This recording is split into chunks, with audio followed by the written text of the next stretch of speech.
Solar pump subsidy योजना। सरकार ने राज्य के किसानों को सिंचाई के लिए सौर ऊर्जा अपनाने के लिए बड़ा कदम उठाया है। सोलर पंप सब्सिडी योजना 2025 प्रधानमंत्री किसान ऊर्जा सुरक्षा एवं उत्थान महाभियान पीएम कुसुम के तहत लागू की जा रही है। इस योजना में छोटे किसानों को 90% और बड़े किसानों को 80% तक की सब्सिडी देने का प्रावधान है।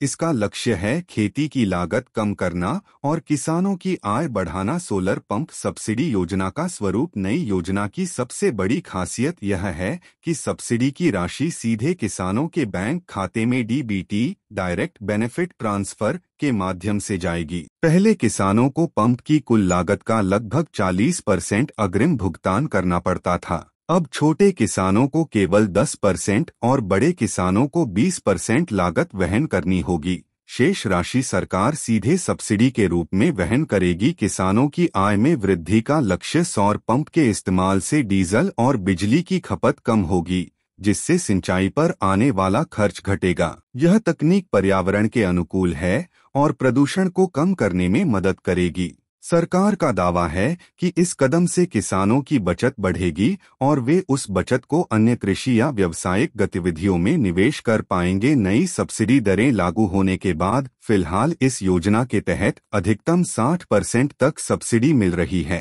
राज्य सरकार ने स्पष्ट किया है कि कैबिनेट की अंतिम मंजूरी के बाद छोटे किसानों को 90% और बड़े किसानों को 80% सब्सिडी देने की प्रक्रिया शुरू हो जाएगी। मंजूरी मिलते ही नई दरों का लाभ किसानों को सीधे मिलने लगेगा। लागत में भारी बचत। सौर पंप सब्सिडी योजना के अंतर्गत 2 आर्स पावर से 10 आर्स पावर तक के सोलर पंप उपलब्ध कराए जाएंगे।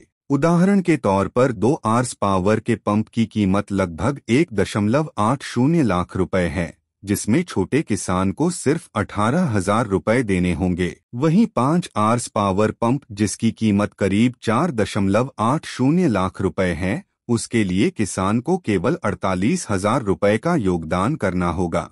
इससे साफ है कि किसान बेहद कम लागत में उच्च क्षमता वाले पंप प्राप्त कर सकते हैं। पारदर्शी और आसान आवेदन प्रक्रिया। इस योजना का लाभ उठाने के लिए किसान उत्तर प्रदेश कृषि विभाग की आधिकारिक वेबसाइट पर जाकर ऑनलाइन आवेदन कर सकते हैं।